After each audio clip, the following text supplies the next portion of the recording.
উপস্থিত আল্লাহ প্রেমিক, নবী প্রেমিক, ওলি প্রেমিক, দেশ প্রেমিক আমার সুন্নি মুসলমান ভাইরা, পর্দার অন্তঃস্থলের আমার মা ও বোনেরা সহ সকলের প্রতি আমি আবারও সালাম দিচ্ছি। আসসালামু আলাইকুম ওয়া রাহমাতুল্লাহ। আল্লাহর দরবারে আমরা শুকরিয়া জ্ঞাপন করছি, যিনি আপনাকে আমাকে এই নুরানি ঈমানি মাহফিলে আসার বসার যিনি তৌফিক দিয়েছেন, তিনি কে?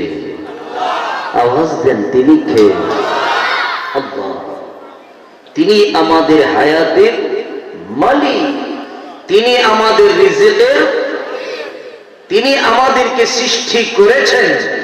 আবার যিনি আমাদেরকে উঠাইয়া নেবেন তিনি হচ্ছেন রব্বুল।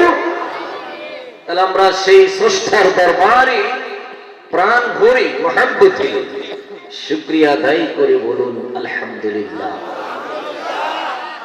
পাশাপাশি শুকরিয়া জ্ঞাপন করছি যিনি আকায়ে মৌলা তাজদারে মদিনা, যিনি আল্লাহর হাবিব, আল্লাহর বন্ধু, তিনি হচ্ছেন আমার আপনার নবী মুহাম্মদুর রাসূলুল্লাহ সাল্লাল্লাহু। এই নবীকে যদি আল্লাহ সৃষ্টি না করতেন, বলুন সৃষ্টি জগতে কিছু হইতো? আওয়াজ বের হইতো? তাহলে আমরা শ্রেষ্ঠ নবীর শ্রেষ্ঠ উম্মত হয়েছি, খুশি না বেজার? হাত তুলে দেখান কারা কারা খুশি। নারায়ে তাকবীর। আর একটু জোরে দিয়ে নারায়ে তাকবীর, নারায়ে রিসালাত। ওলি আল্লাহ দেখানে। বাংলাদেশ ওলি আল্লাহর দেশ, ঠিক কিনা? মানতে হবে। আমি কাউকে গালিও দিব না। অনেক আমার ইউটিউবে ওয়াজ দেখে বলছে হুজুর অনেক গরম হুজুর, কিন্তু আজকে আমি ঠান্ডা ওয়াজ। তো এই দেশটা হচ্ছে ওলি আল্লাহর দেশ না? সব আমরা মুসলমান ভাই, ঠিক কিনা? আমরা মুসলমান ভাই ভাই। যারা বুঝে না তাদেরকে বুঝাবেন, কষ্ট দিবেন। আমরা এমন নবীর উম্মত যে আমাদের আগে কোন নবীর উম্মত জান্নাতে যাওয়ার ক্ষমতা, আমাদের দাম কম না বেশি? এক ব্যক্তি একটি ছাগল নিয়ে গেছে বাজারে। কি নিয়ে গেছে? আপনাদের দেশে কি বকরি কিনে ছাগল? ছাগল বিক্রি করে। তো যে কিনবে জিজ্ঞেস করে, ভাই রে তোর ছাগলের দাম কত? আমার ছাগলের দাম হলো 1 লক্ষ টাকা। কত লক্ষ? ছাগলের এত দাম কেন ভাই? অন্য ছাগলের দাম 20,000 10,000, তোমার ছাগলের এত দাম কেন ভাই?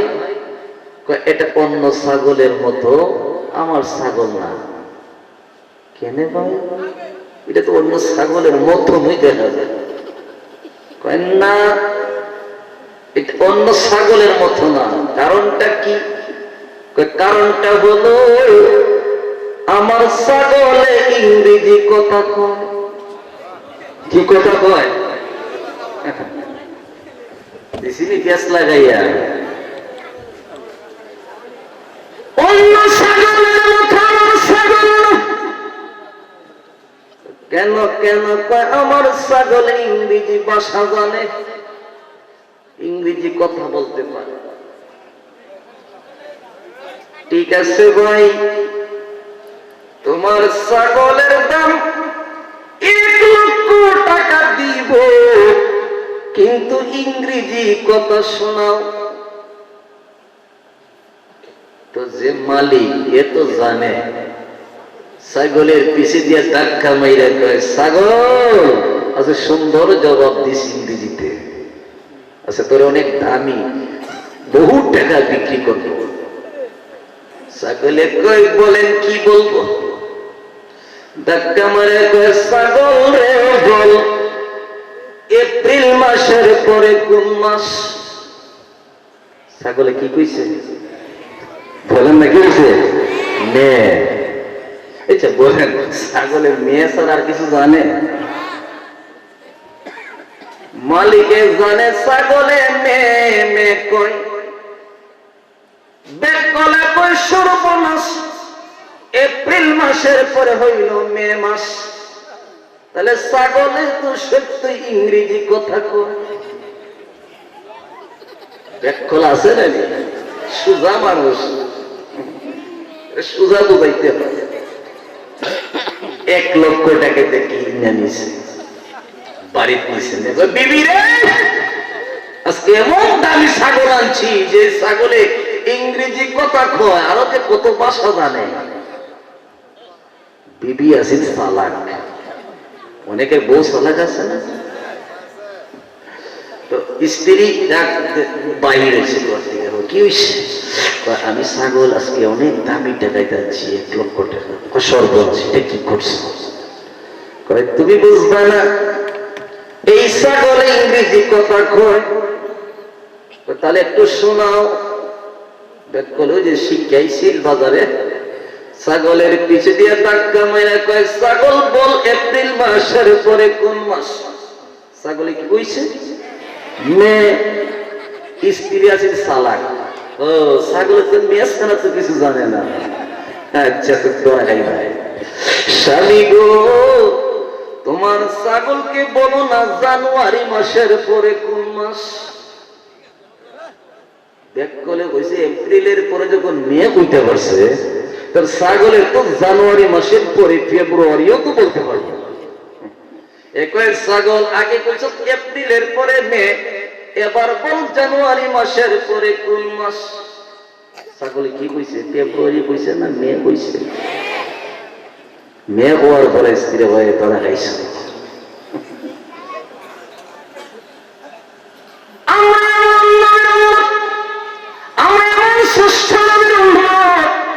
আমাদের ক্ষমতা, আমাদের পাওয়ার, আজকে কেন রে মুসলমান মার কাচ্ছ ইহুদিদের হাত? একটা কারণে, সেটা হলো মুসলমান আমার মদিনার মুখী ছেড়ে দিয়েছে, মদিনার রাস্তা ভুলে গেছে, ইসলাম ভুলে গেছে। সেজন্য মুসলমান আজকে মার খায়, ঠিক কিনা? বাংলাদেশ কেন করোনা আসলো? করোনা আসেনি? আসেনি বাংলাদেশে করোনা? ভয় পাচ্ছেন কেন? করোনাকে ভয় করবেন না। করোনা ইমানদারের জন্য আসে না, করোনা এসে জালিমদের জন্য। প্রত্যেক সমাজে জালিম আছে কি নাই? মানুষদেরকে নির্যাতন করে, হত্যা করে, মানুষের সম্পদ লুণ্ঠন করে, ওই সমস্ত জালিমদেরকে সুযোগ করার জন্য আমার আল্লাহ করোনা পাঠাইছে।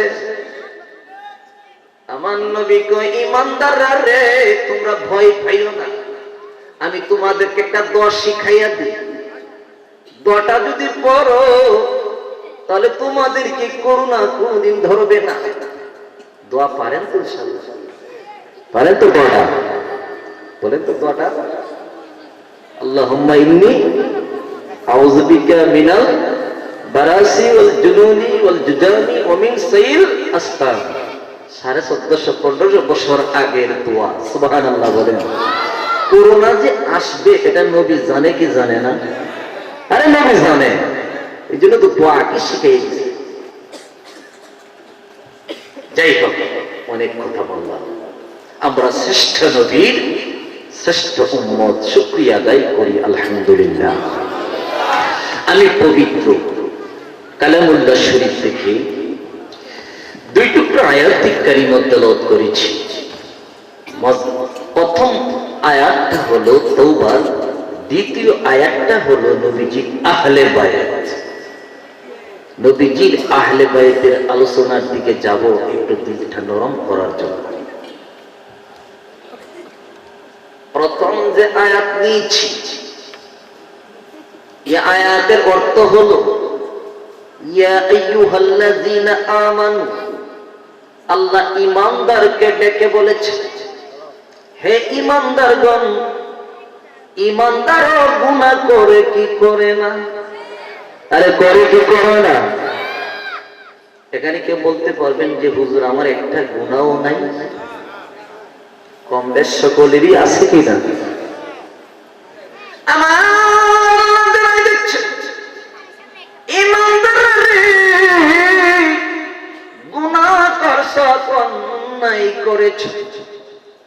দেরি করিস না, আমি মাওলার দরবারে অতি তাড়াতাড়ি তওবা করলে আল্লাহ গুনাহ মাফ করে কি করে না? ও যুবক ভাইরা, আজকে কত রাস্তায় তোমরা গুনাহ করতেছ। তোমাদের উদ্দেশ্য একটা ছোট্ট ঘটনা শোনাই। একজন বাদশাহ নাম ছিল বাদশাহ হারুনুর রশিদের ছেলে। ছেলের বয়স 16 বছর। বয়স কত? 16 বছর বয়সে গো 12টার উপরে নিশি রাত্রে সে কান্দে আল্লাহর ভয়ে। মা জিজ্ঞাসা করে, বাবা রে বাবা, তোর মতন যুবকেরা রাত্রে ঘুমাই রে যুবক, তুই কার ভয়ে কান্দস? আমি কান্দি আমার মাওলার ভয়ে। মা, আমার হিসাব আমি দিতে হবে। আমার বাবা এই দেশের বাদশা, বাদশার পরে আমি হব বাদশা। মা, আমি বাদশাহী চাই না, আমি দেশের রাজা হতে চাই না। কি চাস? আমি চাই আখিরাতের রাস্তা। যুবকেরা শুনো, বাদশাহ হারুন রশিদের ছেলে 16 বছর বয়স, রাজ দরবারে আসছে। রাজা জিজ্ঞাসা করে, বাবা কি করতে চাস? আমি বাদশাহী চাই না। কোথায় যাই? কই মাওলারে পাওয়ার জন্য আমি জঙ্গলে যাব। কোথায় যাব? কোথায় যাব? জঙ্গলের ইবাদত মজা। এখন বর্তমান মসজিদের ইবাদত মজা নাই, শুধু রাজনীতি। ঠিক কিনা? আমি তো ঢাকা মসজিদের খতিব, আপনাদের খাজা মাইনুদ্দিন চিশতি সাহেব ঢাকা আমার মসজিদে উনি আলোচনা করে আসছে। তো ঢাকা মসজিদে বুঝেন না রাজনীতি, সব দলের মানুষ, অবস্থা টাইট। বাদশা কয়, বাবারে তোরে আমি বিদায় দিব, আমার মনে চাই তুই একজন ওলি হয়ে যা। তাহলে আমাদের একটা সন্তানকে আল্লাহর বন্ধু ওলি বানাইতে চাই কি চাই না? আর একটা সন্তানকে ওলি বানাইতে চাই কি চাই না? না মোবাইল দিবেন কিনা ছেলেদের, এভাবে ইন্টারনেট দেখে ওলি বানাও। ওলি বানাইতে টাকা লাগে না, পয়সা লাগে না।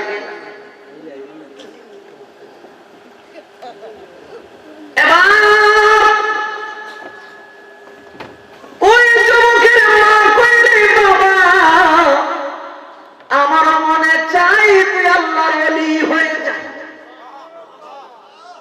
বিদায়ের সময় মার হাতের একটা আংটি সন্তানের হাতে দিছে, স্বর্ণের একটা আংটি। ছেলে জিজ্ঞাসা করে, মা দিরহাম দিলাই না, টাকা দিলাই না, কিন্তু আপনার হাতের কেন একটা স্বর্ণের আংটি দিলে?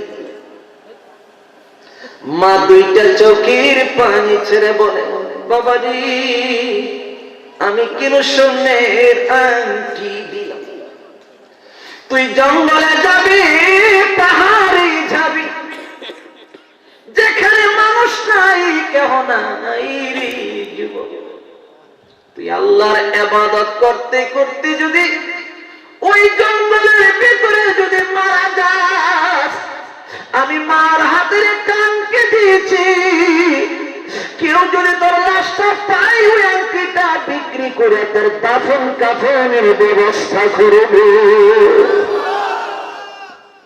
মা সন্তানকে বিদায় দেয় আল্লাহর ওলি হওয়ার জন্য, ইবাদত হওয়ার জন্য, ঠিক কি না? আর আমাদের সন্তানকে পাঠাই লন্ডনে, ঠিক কি না? টাকা দিত, কি দিত?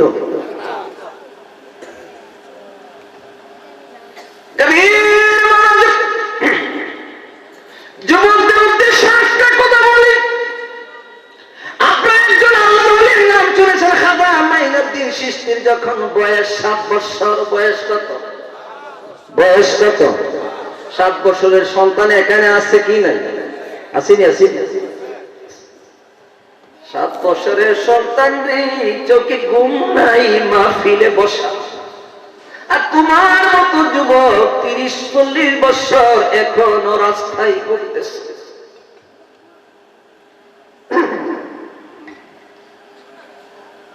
এবার 7 বছরের ছেলে, একদিন মা হঠাৎ দেখে রে 12টার পরে রে বালিশ কানতে কানতে বালিশটা বিধাই দিছে। 7 বছর ছেলে কান্দে।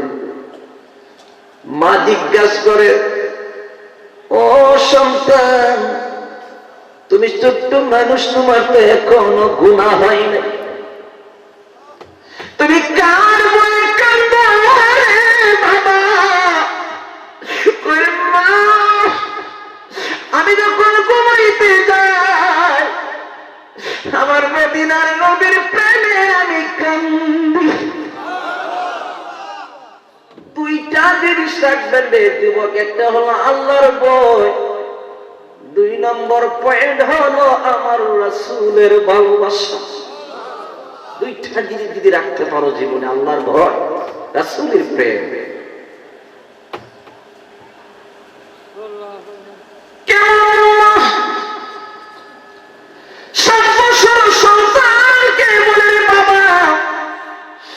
আমার খেদমত করতে হবে না রে সন্তান, তোর এমন একটা জায়গায় নিয়ে যাব রে, যেই জায়গায় ইবাদত করলে, আমল করলে আল্লাহর ওলি হওয়া যায়।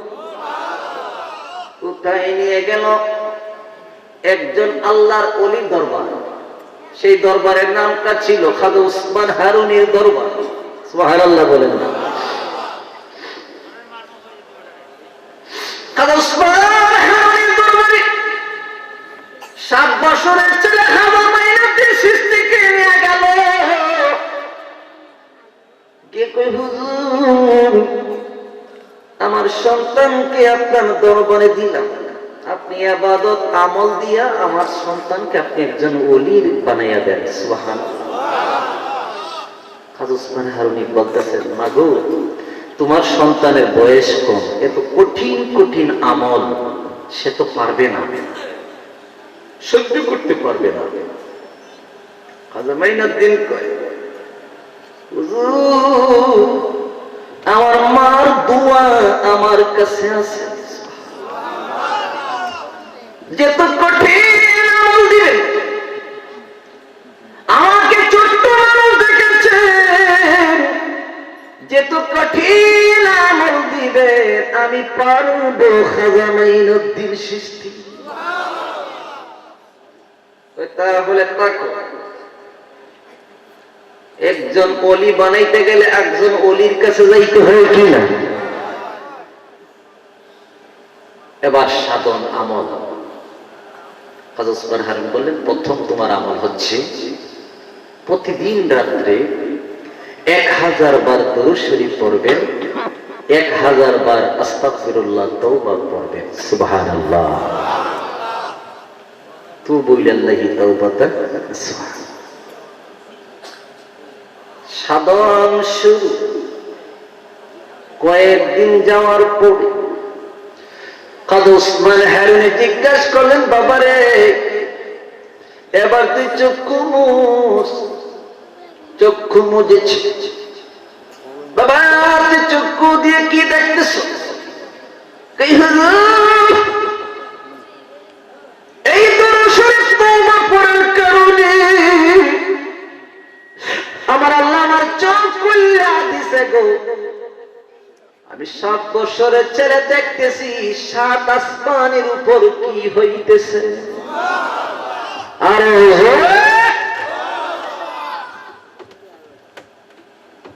7 আসমানের উপর কি করতেছে এটা আমি দেখতেছি। সুবহানাল্লাহ বলে। আরো কিছুদিন আমল দিবেন। আমল দরকার আছে কিনা? আমল ছাড়া আপনি ওলি হবেন কেন?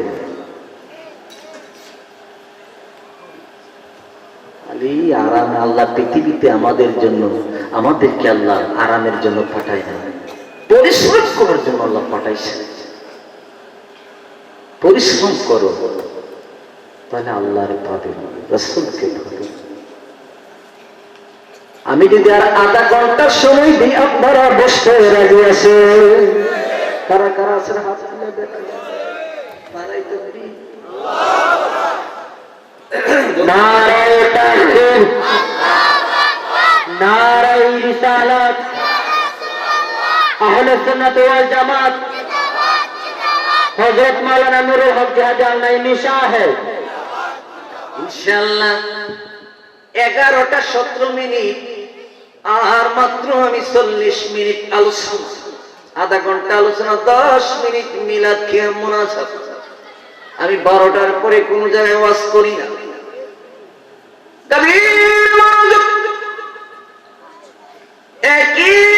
প্রথম আয়াতের আলোচনা আমি তারা শেষ করতে পারলাম না।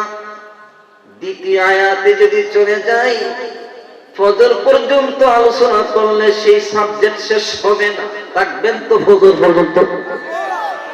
এটা লাগছে আমি দেখাই হুজুর আমরা নাই নাই 12টার পরে। ভালোবাসা সবাই দেখায়। তো যাই হোক 1 ঘন্টা আলোচনা হয়ে গেছে। একটা গজল গাই, এটা গজল গাই যাবো, কোন অসুবিধা আছে? এদেশে গজল গাইলে বেদা সিঁড়ি গাই ফতুয়াই বলি। তো একটা গজল গাই, সংক্ষেপ একটা গজল, সকলে গান। ও প্রিয় হাবিব পাগলের রাখছো কেন দূরে, বলেন না। ও প্রিয় হাবিব পাগলের রাখছো কেন?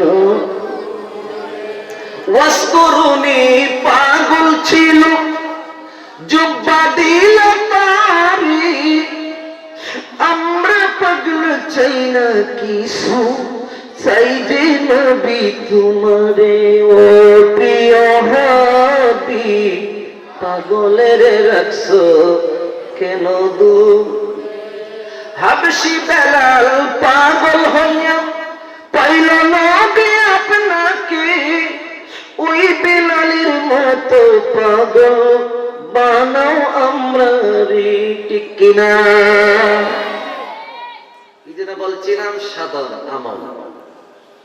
প্রথম আমল করে কি দেখছে? 7 আসমানের উপর। আর কিছুদিন আমল দেওয়ার পরে কাজী ওসমান হারুনি জিজ্ঞাসা করলেন, বাবা এবার চক্ষু মুছ। চক্ষু মোজার পরে কি দেখতেছ? হুজুর আগে দেখছিলাম 7 আসমানের উপর কি হবে, এখন আমি দেখতেছি আল্লাহর 8টি জান্নাতের দরজা। আমলের মাধ্যমে কি পাওয়া যায়? আরো কিছুদিন আমল দেওয়ার পরে তার উস্তাদে জিজ্ঞাসা করে, বাবা তুই আবার চক্ষু মুছ। চক্ষু মুছেছি। বাবা তুই কি দেখতেছ? তুই খোদার কসম আগে দেখছিলাম আল্লাহর 8টা জান্নাত, এখন আমি দেখতেছি সোনার নদী। আর হুজুর কি দেখতেছে? নদী। খেয়ে নবীর দেখার ইচ্ছা আছে আসেনি? তাহলে দিলটা নরম করে বসে যান, অল্প কিছুক্ষণের ভিতরে দিলটা নরম করে দুইটা চোখের পানি ছাইরা দিবেন। আমি নুরুল হক জাহাদি বলে গেলাম, ওই চোখের পানির কারণে আজকে ঘুমের ঘরে স্বপ্নে নবীর দেখা হইতে পারে কি পারে না? যদি নবীর দেখা হয়ে যায় বলুন জাহান্নামের আগুন হারাম হয়ে যাবে। ওই নবীর দেখার জন্য বসে যান, দিলটা নরম কইরা বসে যান। আমি অল্প সময় মুনাজাত করব। এবার খাজা উসমান হারুনি জিজ্ঞাসা করে, বাবাজি তুই নবীর যখন দেখতেছ চল আমার সঙ্গে মদিনায়। সুবহানাল্লাহ। হুজুর আপনি নিলে তো যাব। তার ফিরে যাইতে পারেন, কিন্তু একটা শর্ত আছে। কি শর্ত? শর্ত হলো আমার একটা আগুনের ফাতিল আছে, আগুনটা তোমার মাথায় রাখবে। সুবহানাল্লাহ বলেন। বেশি কঠিন বিপদ আইছে না। যদি আমার আগুনের ফাতিল তোমার মাথায় রাখতে পারো, কত মাস সময় লাগবে জানি না, জল্লা সরকার হইতে পারো। খাজা মাইনুদ্দিন কে হুজুর এই আগুনটা রাখতে গিয়ে যদি আমার সমস্ত অঙ্গ যদি সরকার হয়ে যায়, কিন্তু আপনার হুকুম আমি অমান্য করব না। আমরা হইলে কি করলাম না, তাহলে দূর দিলাম না। বাবা তুই যা। কিছু দূর যাওয়ার পরে জিজ্ঞাসা করলেন, রে ও খাজা মাইনুদ্দিন কি অবস্থা? হুজুর জ্বলা শেষ, কিন্তু কলিজা তো জ্বলছে না। সুবহানাল্লাহ। যেসব কলিজা জ্বলবো এই সময় হইব। সুবহানাল্লাহ। এত সুজা নাকি জান্নাতে যাব? এত সুজা কিসে জান্নাত? দ্বিতীয় নম্বর পয়েন্ট, একটা দেখাইলাম আমল দিয়া জান্নাত, এখন একটা জান্নাত দেখাইমু। নবীর আহলে বাইতকে যদি ভালোবাসতে পারেন, নবী গ্যারান্টি দিয়েছেন তোমাদেরকে না নিয়ে আমি জান্নাতে যাব না। ইমাম হাসান হুসাইন নবীজির আহলে বাইত, ঠিক কিনা? ঠিক কিনা? এখানে মনোযোগ দিয়ে কথাগুলো একটু শুনবেন। নামাজ আমাদের ঈমান না আমল? বলেন না, আমল। নামাজ পড়তে হবে আল্লাহর বিধান, কিন্তু জীবনে নামাজ পড়তেছি, কেউ গ্যারান্টি দিতে পারবে যে নামাজ পড়লে আমি জান্নাতে যাব? নামাজ হইতে পারে না হইতে পারে, কারণ নামাজের ভিতরে কত খেয়াল আছে করতে করতে। নামাজ পড়তে হবে, গ্যারান্টি কেউ দিতে পারবেন না যে আমি ডাইরেক্ট জান্নাতে যাব। কিন্তু আমার নবী বলেছেন, আমার আহলে বাইত, আমার হাসান হোসেনকে যারা ভালোবাসবে গো, আমি রাসূল গ্যারান্টি দিলাম তারা জান্নাতি হবে। আমরা হাসান হোসেনের ভালোবাসা চাই কি চাই না? আরে চাই কি চাই না? হাত তুলে দেখেন।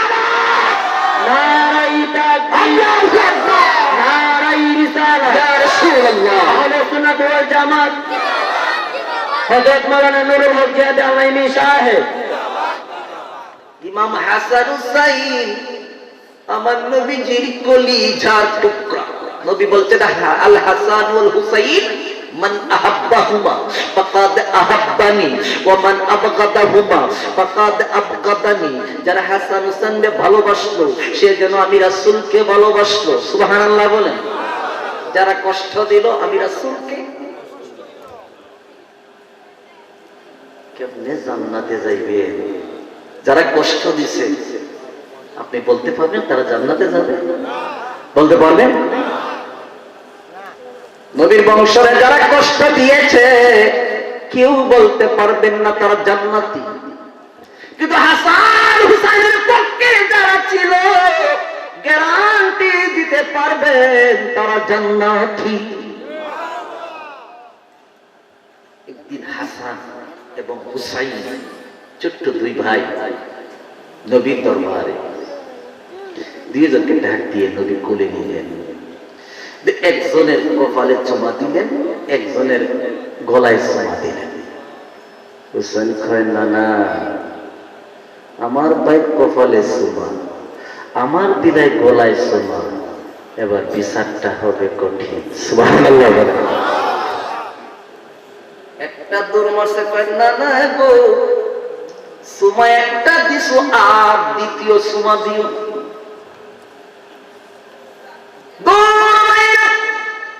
তার মার কাছে রাজি, মা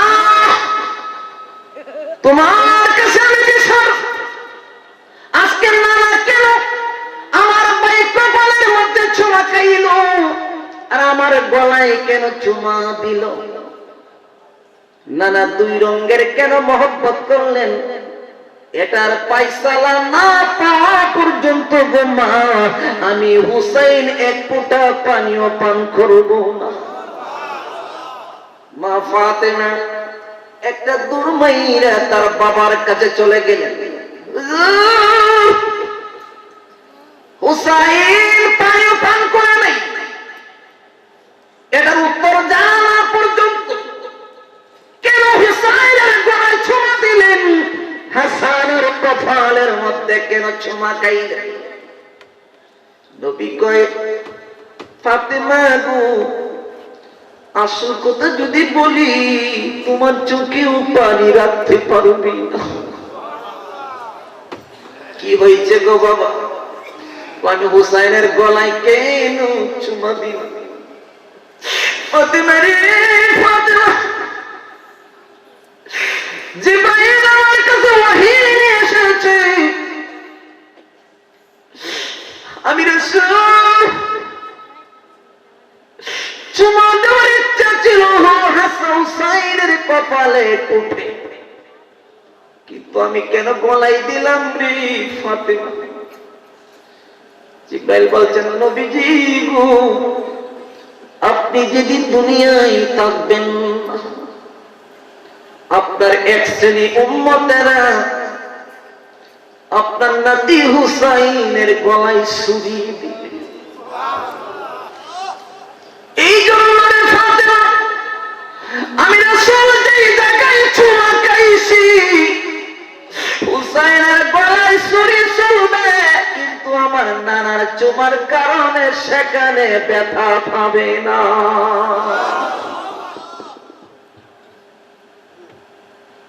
এমন নিষ্ঠুর জালিম এজিদের দল আছে কি নাই? আপনি কি এজিদের পক্ষে কথা বলবেন? আপনার ঈমান থাকবো? আমি টাকাতে বলছিলাম যে বলুন, ইমাম হুসাইনের দলে ছিল কয়জন? ৭২ জন। এজিদের দলে কয় হাজার লোক ছিল? ৩৪,০০০। আচ্ছা আপনারা বলুন, ৩৪,০০০ মানুষের দল বড় না ৭২-এর দল বড়? এই ৩৪,০০০ মানুষ যেখানে, এখানে তো দল বড়। ঢাকার মানুষ কোন দলে থাকবেন? কয় ৩৪,০০০ মানুষ যেই দিকে বেশি মানুষ দেখছে। আমি বলছি না না, ৩৪,০০০ মানুষ এজিদের পক্ষে ছিল, কিন্তু একটা ইমানদার ছিল না। সুবহানাল্লাহ। একটু ইমানদার ছিল, কিন্তু ৭২ জন যারা ছিল রে তারা ইমানদার ছিল। এবার বলুন, আমরা ইমানদারের দলে আছি না এজিদের দলে আছি? কারা কারা ইমাম হুসাইনের দলে আছেন হাত তুলে দেখা। মাশাআল্লাহ, কি কষ্ট পাচ্ছেন আপনারা? আমি কাউকে গালি দিচ্ছি? আপনাদের কোনো সন্তানের নাম এজিদ আসেনি? দেখেন একটা ছেলে, দেখেন এজিদ নাম রাখছি, হুজুর কেন রাখেন? সকলেই জানে যে এজিদ নবীর বংশের গলায় ছুরি দিছে।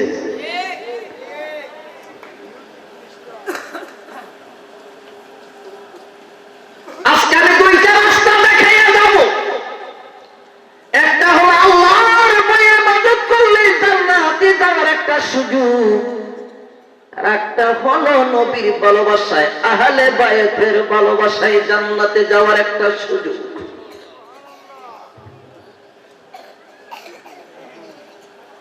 আর মাত্র 20 মিনিট সময় দিতে রাজি রাজি রাজি।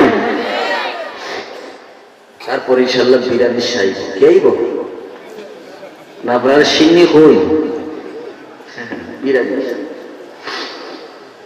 আমরা সুন্নিরা বিরিয়ানি খাই, অসুবিধা আছে? খাইবেন, বেশি বেশি নিয়ামত করে খাইবেন। আমি অসুস্থ জানেন, আমি কত কষ্ট করে ওয়াজ করতেছি, এটা আপনারা জানবেন। কি ঠান্ডা আমার গলা, কি আপনাদের ভালো লাগতেছে? কোনো কষ্ট পাচ্ছেন?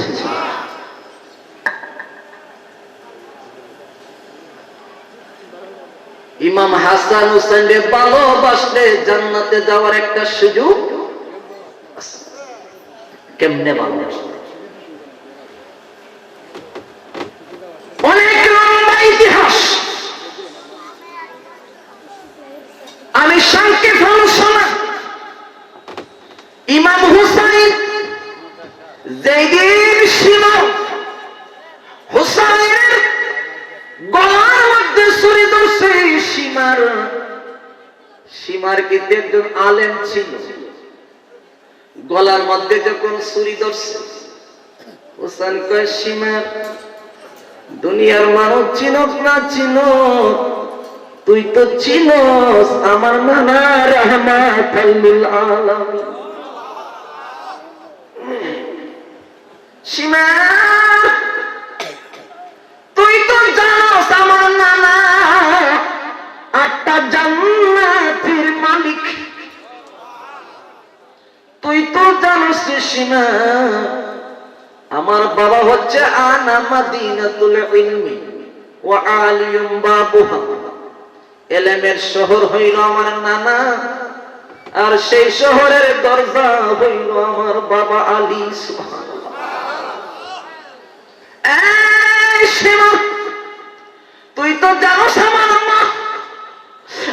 মা ফাতেমা জান্নাতি মহিলাদের সর্দার। আমার মা বোনেরা যারা শুনছ, তোমরা মা ফাতেমার আদর্শ গ্রহণ করো। মা ফাতেমার কাছে পর্দা ছিল কি ছিল না? আরে পর্দা ছিল কি ছিল না? আমার মা বোনেরা ফাতেমার আদর্শ যদি গ্রহণ করতে পারো, মা ফাতেমার যদি চরিত্র তোমাদের মধ্যে আনতে পারো, আমি ঘোষণা দিয়ে গেলাম গো, তোমার জান্নাত হবে মা ফাতেমার সাথে। সীমা তুই তো জানো আমরা 2টা ভাই, হাসান এবং হুসাইন, আমরা 2টা ভাই হইলাম রে সাইয়্যিদা শাবাবি আহলিল জান্নাহ। আমরা 2টা ভাই জান্নাতি যুবকদের সর্দার। সুবহানাল্লাহ। ইমাম হাসান হুসাইন যুবকদের কোন জায়গা? জান্নাত। সুবহানাল্লাহ বলেন না? তাহলে এদের দরকার আছে কিনা? ও যুবক ভাইরা আছে কিনা? সীমা তোর কাছে আমার একটা অনুরোধ, তুই আমার পিছন দিয়া ছুরিটা সামনে চালাইছ না। কয় কেন কেন? সীমা তুই জানিস না আমার রাহমাতুল লিল আলামিন এই কণ্ঠনালীর মধ্যে চুমাকাইতো, আদর করত। বেয়াদবি করিস না, পিছন দিয়া ছুরিটা ছাড়া। কয় না না, আজকে তোর নানার দোহাই দিলে আমি মানব না। ইমাম হুসাইন কয় মানবে না। কিয়ামতের ময়দানে যখন সীমা আমার নানা হাসরের ময়দানে দাঁড়াইব, সেদিন সীমা তুই আমার নানার সামনে কি জবাব দিবি? হাসরের ময়দানে আদত পুর সূর্য আসবে রে সীমা, সেই দিন হাউজে কাউসারের পানি আমার নানাজি পান করাইব। দিলটা নরম করে দেন, ও সময় শেষ। নিষ্ঠুর নানার দোহাই দিল, কেমন আলেম হইয়া হুসাইনের কেল্লাটা আলাদা করেছে। বর্ষার আগার মধ্যে ঝুলন্ত অবস্থায় রাখছে। ঝুলন্ত অবস্থায় রেখে কয়, দেখো দেখো নবীর বংশ আর নাই, শেষ করেছি। সেই নিষ্ঠুর জানেন হুসাইনের শির মুবারক দিয়া বলল, যাও তোমরা এজিদের কাছে নিয়ে যাও কেল্লা। এইদিকে হুসাইনের দেহটা কারবালার জমিনে পড়ে রইল। ইবনে জিয়াদ ঘোষণা দিল, হুসাইনের কেল্লা নিয়ে যাও এজিদের দরবারে। আর এইদিকে হুসাইনের দেহের মধ্যে 12টা গুড়া ভাঙল। ইতিহাস লেখা 12টা গুড়া ভাঙা ইমাম হুসাইনের দেহটাকে এমন ছিন্ন বিচ্ছিন্ন করেছে, চিনার কোন উপায় নাই। দিল কেন নরম করবেন না? নবীর বংশ কত কষ্ট দিয়েছে। এই ইমাম হুসাইনের একজন বোন, যার নাম ছিল জৈনব, উনি কারবালায় আসলেন হুসাইনের দেহ মুবারকটা সম্মান করার জন্য। এসে দেখেন রক্তে রঞ্জিত, চিহ্ন নাই, পরিচয় নাই হুসাইনের লাশ মুবারক। হঠাৎ একটা যুবক, পর্দা পরা, মুখোশ পরা, মাথার মধ্যে পাগড়ি, জুব্বা, এসে বলতেছে, জৈনব তুমি চিনবা না, আমি চিনাইয়া দিব হুসাইনের লাশ মুবারক কোনটা। জৈনব চিৎকার দেয়া বলে, যুবক তুই কে রে বাবা, কে রে? কই জৈনব পরিচয় দিলে তো চিনবা। ডেরে বাবা তোর পরিচয় কি? সেই দিন মুখোশটা খোলার পরে দেখে রে জৈনব, তাতে দেখে ইমাম জৈনাল আবেদিন। জৈনব ডাক দে বলে, জৈনব ডাক দে বলে, জৈনাল আবেদিন তুমি তো এজিদের জেলখানায় বন্দী, তুমি কেমনে রে এই মাটি আসলা? থালা কেমনে ভাঙলায়? সুবহানাল্লাহ বলেন না। ইমাম জয়নাল আবেদিন সাহেব বলেছিল, ফুফু আম্মা গো, নবীর বংশের এত ক্ষমতা তুমি কি জানো? এই মুহূর্তে দেখছো আমার কারবালার মাঠে, কিছুক্ষণ পরে দেখবা এজিদের জেলখানা, আবার 2-4 মিনিটের ভিতরে দেখবা নবীর রোজার পাশে বসা।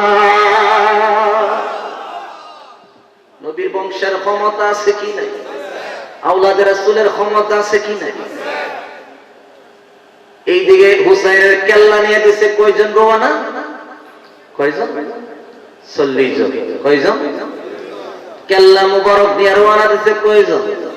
40 জনের মধ্যে 39 জন ছিল মুনাফিক, একজন ছিল ইমানদার। কয়জন ছিল ইমানদার? কয়জন ইমানদার? ইমানদারের সংখ্যা বাংলাদেশে কম না বেশি? হায় হায়, নামাজ পড়ে কি করতে? ইমান নাই।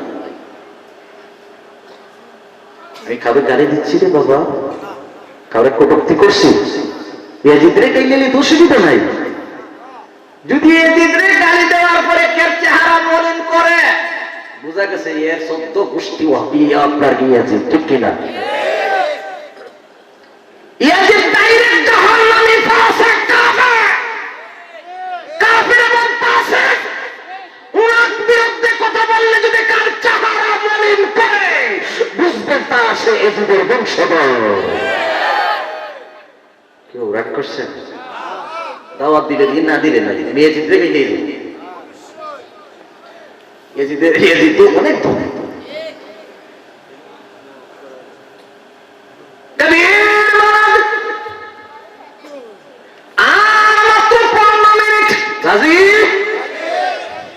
মাশাআল্লাহ 10 মিনিট ওয়াজ, এরপর আর কিছু কথা আছে।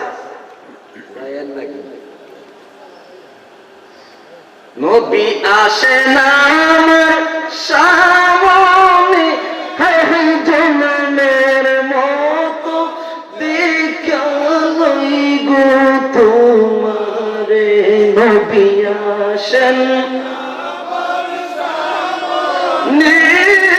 জনমের মতো দেখা লই গো তোমার। নবীরে দেখার ইচ্ছা আছে? বসে দেন, আজকে স্বপ্নে যুগে নবীরে দেখতে পারে, যদি আহলে বাইতের মহব্বতে যদি বসতে হয়।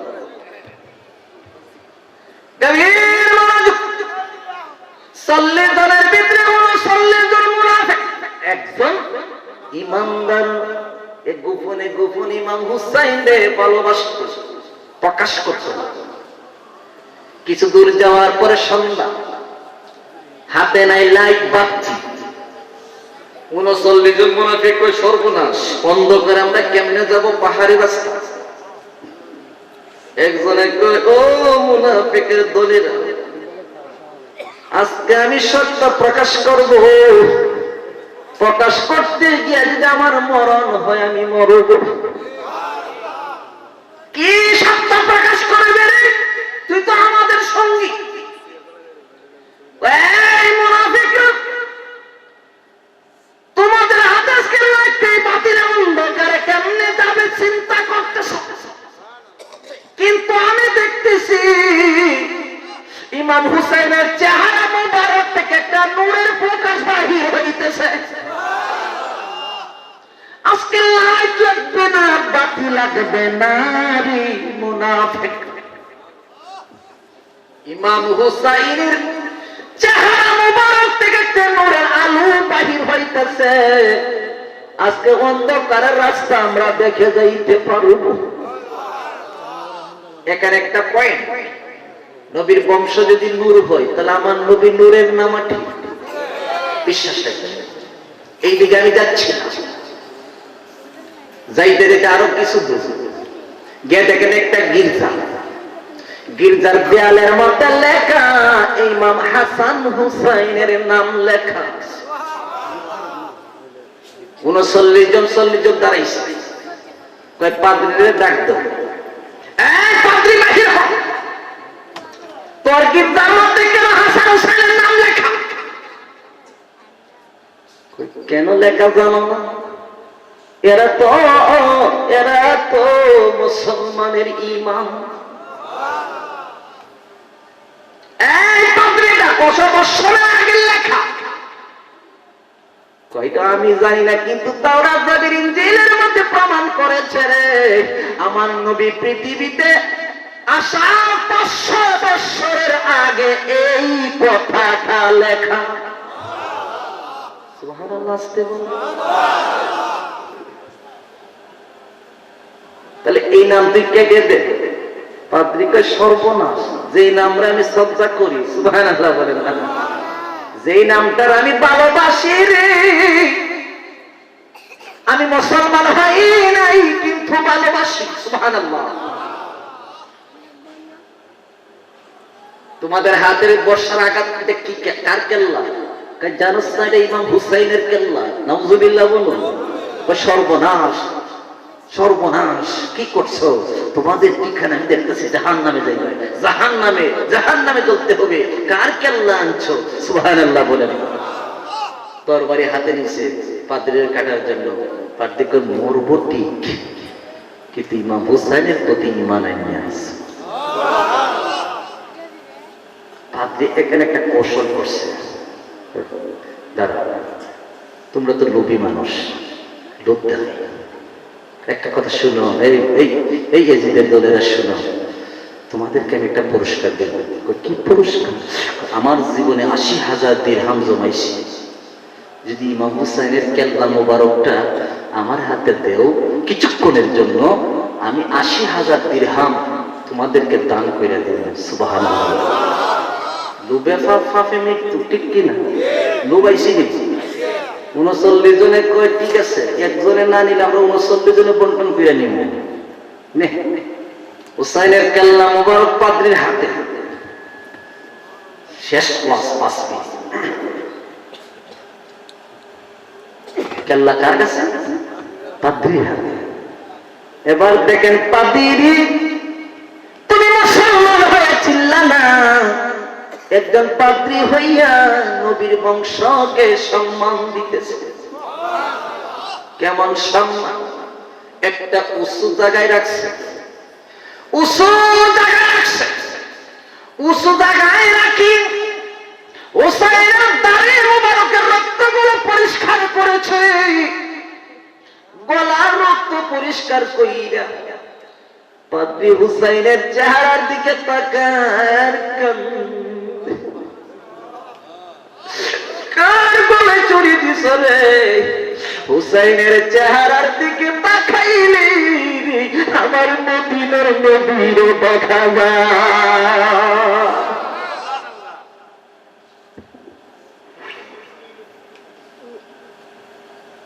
হঠাৎ পাদ্রী দেখে ইমাম হুসাইনের চেহারা মোবারক দেখে, ওনার জবান থেকে, মুখ থেকে কি যেন টুকটা নড়াচড়া করে, জিহ্বা দিয়ে কি যেন কথা বলতেছে। পাদ্রী কানটা লাগায় কই, কি শুনি? কি কথা কই একটু শুনি। হুসাইনের শির মোবারক, কেল্লা মোবারকে কথা কয়। হুসাইন কয়, না না গো, ও মদিনার নানা, কারবালার জমিনে তোমার এক উম্মতেরা আমার গলায় ছুরি দিয়ে কষ্ট দিয়েছে, কিন্তু একজন পাদ্রী মুসলমান হয়ে না বেঈমান, বিধর্মী। কিন্তু না, সে বিধর্মী হইলেও তোমার নাতিরে ভালোবাসতেছে। ও মদিনার নানা গো, তোমার দাওয়াত দিলাম, একবার এসে যাও। হুসাইনে যেখানে দাওয়াত দিছে তার নানারে অবশ্যই তো আসবেন। সুবহানাল্লাহ বলেন। কেউ বিশ্বাস আছে? পাদ্রী কয় তাড়াতাড়ি দরজা জানালা বন্ধ করছে, বন্ধ কইরা একটু নীরব, একটু আড়ালে তারে দিছে। আজকে খেলা দেখবো রে, খেলা কেমন খেলা, নবীর প্রেমিকেরা পাগল হারা মোরে করে না, প্রেম তো মরে না। প্রেম করে এদের সাথে, লাইনে বসদের সাথে প্রেম করে কোনো লাভ আছে?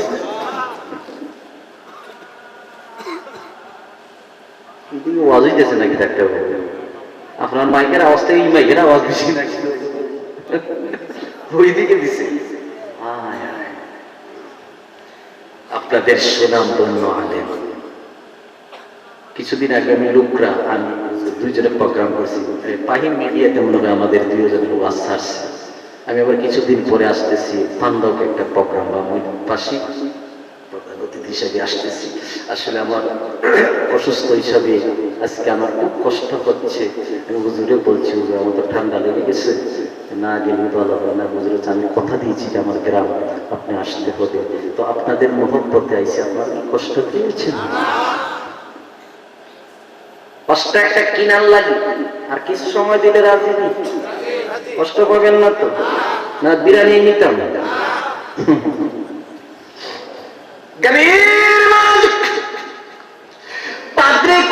দেখি একটা ছিদ্র দিয়া, আমার ঘরে একটা ছিদ্র দিয়া রে 1000 পাখি প্রবেশ করেছে। পাখিগুলো ইয়া দেখিবি ইমাম হুসাইনের কপালের মধ্যে চুমা দেয়, ঠোঁটের মধ্যে চুমা দেয়, গলার মধ্যে চুমা দিয়ে রে 1000 পাখি চলে যায়। আবার 1 মিনিটের পরে আবার 1000 পাখি প্রবেশ করে। প্রবেশ করে কি করে? ইমাম হুসাইনের কপালের মধ্যে চুমা খায়, টুটির মধ্যে চুমা খায়, গলার মধ্যে চুমা খায়, আবার চলে যায়। এইভাবে আস্তে আস্তে ফজরের আগ পর্যন্ত পাখিগুলো আসলো, ইমাম হুসাইনের শির মুবারকের মধ্যে চুমা দিয়া তারা চলে গেল। ইহুদি আশ্চর্য, পাদ্রী আশ্চর্য হয়ে গেল, বুঝলাম না এতদিন এত পাখি তো আমার ঘরে আসে নাই, এটা কিসের পাখি রে? বুঝলাম না এটা কিসের পাখি। হঠাৎ এলহামের মাধ্যমে সংবাদ এসে গেল, পাদ্রী রে পাদ্রী, তুই দেখছো তারা পাখি? তারা পাখি না, তারা হলো আমি আল্লাহর রহমতের ফেরেশতা। এই পাদ্রী, এরা পাখি না, এরা আমি আল্লাহর রহমতের ফেরেশতা। আমি আল্লাহর মায়া লাগছে। পাদ্রী তোর ঘরে আমার নবীজির, আমার হাবিবের নাতি একা একা, আমি আল্লাহর সহ্য হচ্ছে না। ফেরেশতাদেরকে পাঠাইলাম, যাও যাও আমার দয়ার নবী মায়ার নবীর নাতির একটু আদর করো, সুমা দাও। আল্লাহর রহমতের ফেরেশতারা আইয়া রে হুসাইনকে আদর কইরা চলে গেল। সুবহানাল্লাহ বলে। এবার পাদ্রী দেখে হঠাৎ একটা জানালা টাস কইরা ভেঙে গেল। ওই জানালার ভিতর দিয়া রে মা ফাতেমা হাজির হয়ে গেছে। ফাতেমা একে, বাবা কেমন আছো? হুসাইনকে, কেমন থাকবো গো মা, তুমি কই ছিলে? ফাতেমা কয়, দেখ আমার হাতের মধ্যে কি দেখা যায়? কয়, মা ফাতেমা তোমার হাতের মধ্যে একটা লাল রঙের জামা দেখা যায়। মা এই রঙের জামাটা, এই রক্তে মাখা জামাটা আমার কারবালার প্রান্তরে পরে থাকছিল। তুমি কেমনে জান্নাতুল বাকি শরীফ থেকে এসে এই জামাটা কেমনে তুমি হেফাজত রাখলাই? মা ফাতেমা কয়, হুসাইন রে, তুই যখন কারবালার জমিনে তুই নানা নানা করে ডাকছিলে রে, তোর গলার মধ্যে সীমার ছুরি চালাইছি, তুই নানা নানা করে ডাকছিলে রে। আমি মা ফাতেমা জান্নাতুল বাকি শরীফে কবরে ছিলাম, তোর নানা রাহমাতাল লিল আলামিন আমারে ডাক দিলেন, ফাতেমা দেখে যা তোর সন্তানকে কিভাবে কষ্ট দিচ্ছে। আমি মা ফাতেমা কারবালার প্রান্তরে দাঁড়াইয়া দাঁড়াইয়া তোর কষ্ট দেখেছি, আমি কিছুই বলতে পারলাম না। কারণ একটা রে, তোর নানা বলছে তুই যদি কারবালায় শহীদ হয়ে যাবি, তোর প্রতিটা রক্তের ফোঁটার বিনিময়ে তোর নানার কোটি কোটি উম্মতের নাজাত হয়ে যাবে। আমরা নাজাত চাই কি চাই না? আরে নাজাত চাই কি চাই না? হাসান হুসাইনের ভালোবাসা চাই কি চাই না? আগামী বছর এই মাহফিলটা হোক, চান কি চান না? আমি কোন